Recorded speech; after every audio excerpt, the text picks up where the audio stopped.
মহান আল্লাহর প্রিয় নবী জনাবে মুহাম্মদুর রাসূলুল্লাহ সাল্লাল্লাহু আলাইহি ওয়াসাল্লাম তিনি নামাজ কায়েম করেছেন। আল্লাহর হাবিব সাল্লাল্লাহু আলাইহি ওয়াসাল্লাম তিনি নামাজ পড়তেন। নামাজ ফরজ হবার আগেও দয়ার নবী রাসূলুল্লাহ নামাজ কায়েম করেছেন, নামাজ পড়েছেন। কাবা চত্বরে আমার নবী নামাজ পড়তে গেলে কখনো আমার রাসূলুল্লাহর স্কন্ধের উপরে উটের পচা নাড়ি ভুঁড়ি চাপিয়ে দেওয়া হয়েছে।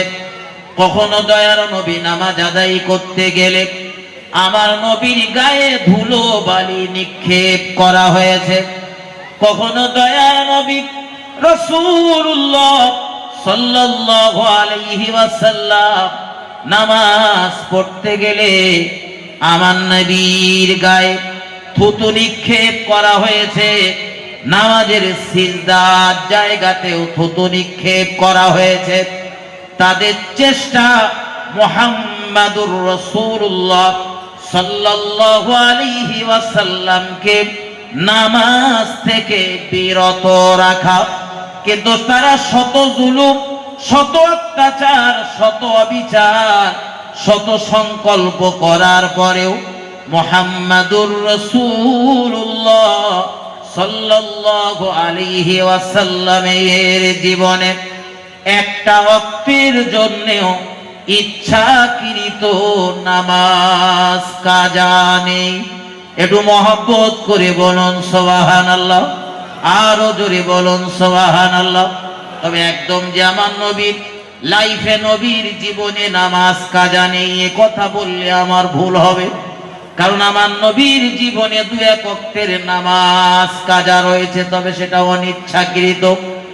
আর আমার রাসূলুল্লাহর জীবনে এই নামাজ কাজা হয়েছিল বলেই আমরা উম্মতে মুহাম্মাদি কাজা নামাজের নিয়ম পদ্ধতি পেয়েছি, নইলে পেতাম না।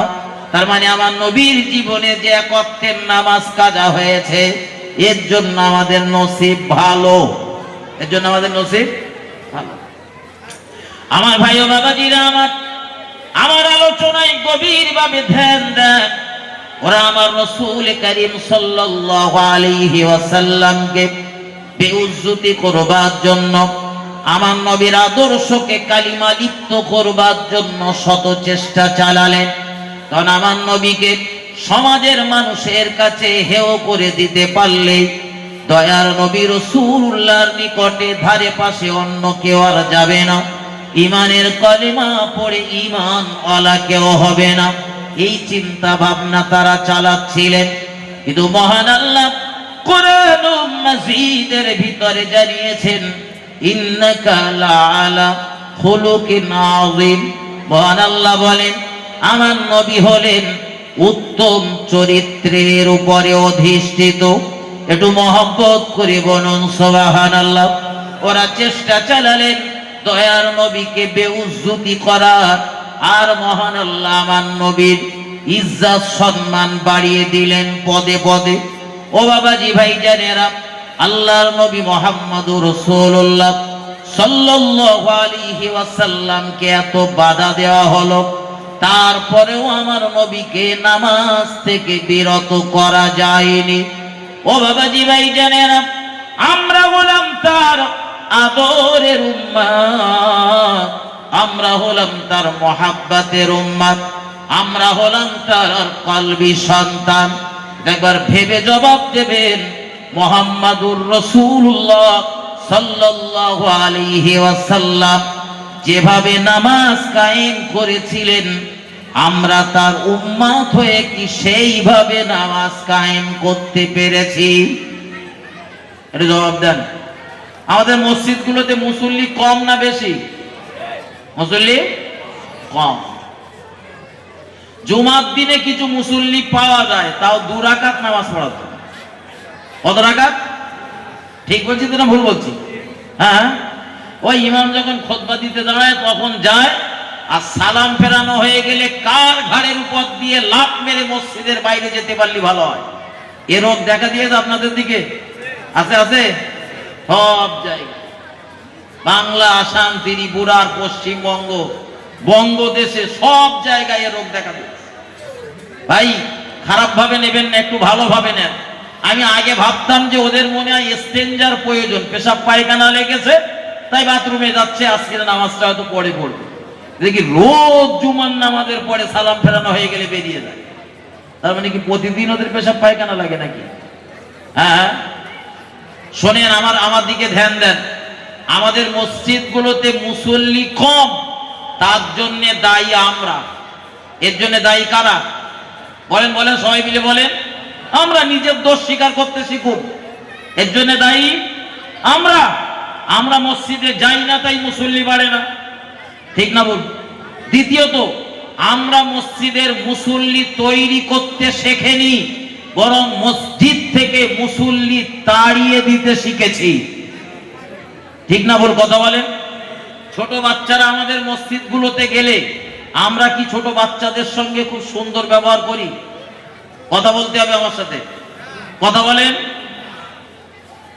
ছোট বাচ্চাদের সঙ্গে আমরা খুব রূঢ় ব্যবহার করি, খারাপ আচরণ করি। অথচ যারা হজ উমরা করতে গিয়েছেন আমার মতের সঙ্গে তারা সহমত পোষণ করবেন। বিশেষত মসজিদুন নববীর ওই বাইরের এরিয়াতে একটু দূরে যত মসজিদ পাবেন, যদি জীবনে কখনো যান, হাসিপুরের এই কথাটা মিলিয়ে আসবেন। প্রত্যেকটি মসজিদের ঢুকছেন আপনি, ঢোকার পথে যে কোনো একটা দিকে দেখবেন খুব দামি প্রজাতির কিছু খেজুর, খুব দামি। আমাদের দেশে 5-7 টাকা সজে খেজুর, ও খেজুর না, 500-700-1000 টাকা খেজুর যেগুলো কেজি, এরকম দামি প্রজাতির কিছু খেজুর প্রত্যেকটি মসজিদে এই গেটের একটা সাইডে রাখা আছে, এবং সঙ্গে পান। কি জন্যে? যারা মুসল্লি হিসাবে আসবেন, মেহমান হিসাবে আসবেন, তারা এই খেজুর খাবে। আপনার 2টো খেতে ইচ্ছা হোক, 5টা খেতে হোক ইচ্ছা হোক, আর 500 খেতে পারেন, যা খুশি খেতে পারেন, কোনো সমস্যা নেই। আর ঠিক মসজিদের অপর দিকে গেটের অপর সাইডটাতে দেখবেন আর একটা জারে, আর একটা পাত্রে খুব দামি প্রজাতির কিছু চকলেট রাখা রয়েছে। এই চকলেট খেতে পছন্দ করে কারা? সবাই মিলে বলেন। বাচ্চারা। মসজিদে নামাজ পড়তে গিয়ে খেয়াল করবেন, অনেক বাচ্চাকে দেখতে পাবেন। কোন বাচ্চাকে হয়তো দেখবেন আপনার পাশে দাঁড়িয়ে পড়েছে, কেউ হয়তো কাতারের শেষ মাথায় দাঁড়িয়েছে, আবার অনেক বাচ্চারা পিছনের দিকে রয়েছে। কিন্তু আপনি তো ওদের ভাষা বুঝতে পারবেন না, আরবিতে কথা বলবে, খুব দ্রুত কথা বলে, সব কথা আপনার বোঝা সম্ভব না। অনেক আলেম ওদের সব কথা বুঝতে পারে না। সুতরাং আপনার ওই দিকে বোঝার প্রয়োজন নেই, চোখের সামনে যেটা দেখছেন ওইটা দেখলেই অনেক কিছু বুঝে যাবে। নামাজ যখন শুরু হবে, ইমাম যখন নামাজ শুরু করবে, আপনি ওই নামাজ শুরু করার আগে একটুখানি ইতস্ততা করুন। ইক্তেদায় তো বেহাজাল ইমাম, ইক্তেদা করছেন ইমামের পিছনে, কিন্তু তার আগে একটুখানি অপেক্ষা করুন। দেখুন এই ছোট বাচ্চাগুলোর খেলতামশা। ছোট বাচ্চাগুলো কেউ হয়তো আপনার পাশে রয়েছে, কেউ কাতারের শেষ মাথায় রয়েছে। 2-4টে বাচ্চাকে দেখবেন আপনার কাতারের ওই মাজাতে দৌড় শুরু করেছে, মানে কাতারের এ মাথা থেকে ও মাথা, সেই রকম হাঁকাচেল্লা করতে করতে দৌড়াচ্ছে। আবার হয়তো ছুটে এসে আপনি যে জায়গায় নামাজ পড়ছেন আপনার সামনে এসে হা হা হা করছে, চিল্লাচ্ছে বা চিৎকার করছে, হাঁকাচেল্লা করছে, হাসতামশা করছে। ওদের এইসব দৃশ্য দেখে আপনি যেন আবার হেসে ফেলবেন না। আপনি তো নামাজ পড়বেন বা নামাজ পড়ছেন, এই অবস্থায় আপনি হেসে ফেলা মানে আপনার ওযু নষ্ট হয়ে যাবে, আর ওযু নষ্ট হয়ে গেলে নামাজ। সুতরাং ওরা কি করছে আপনি লক্ষ্য রাখুন, তবে নামাজের ভিতরে না, নামাজের বাইরের যে সময়গুলো সেই সময়গুলো খেয়াল করবেন। দেখবেন নামাজ যখন সমাপ্ত হয়ে যাবে, এই বাচ্চাগুলো যত হাঁকাচেল্লা করুক, যত চিৎকার করুক, যত দুষ্টুমি করুক, নামাজ ইন্ড হবার পরে, সমাপ্ত হবার পরে কোন মুসল্লিকে দেখবেন না, না মসজিদের ইমাম, না মসজিদের মুয়াজ্জিন, না মসজিদের মুতাল্লি বা কমিটির কোন মানুষজন, কি স্থানীয় কোন নামাজি, কাউকে দেখবেন না এই বাচ্চাগুলোর বকাঝকা করতে। বরং ওই নামাজের পরে যে সুন্নাত, নফল বা ওয়াজিব যে নামাজগুলো রয়েছে, প্রত্যেকটা মুসল্লিকে দেখবেন তারা নামাজে দাঁড়িয়ে যাবে। আর যদি নামাজ না থাকে তো বেরিয়ে আসবে, কিন্তু এই সময় একটা জিনিস খেয়াল করবেন, কোন বাচ্চা যদি চকলেট না নিয়ে মসজিদ থেকে বেরিয়ে যায়, তো যে কোনো মুসল্লি তখন তাকে ডেকে বলবে, কচি তোমার ভাগের চকলেটটা তুমি নিয়ে যাও। আচ্ছা ভাই, এই যে ব্যবহার, এই যে সুন্দর নিয়ম ওরা তৈরি করে রেখেছে, এতে মসজিদে মুসল্লি বাড়বে না কমবে? এটা কত বলেন? আর আমার মসজিদে, আমাদের মসজিদে ছোট বাচ্চা গিয়ে দুষ্টুমি করলে হাসিপুরের মেজাজ তখন আর ঠিক ঠিক থাকে না? থাকে?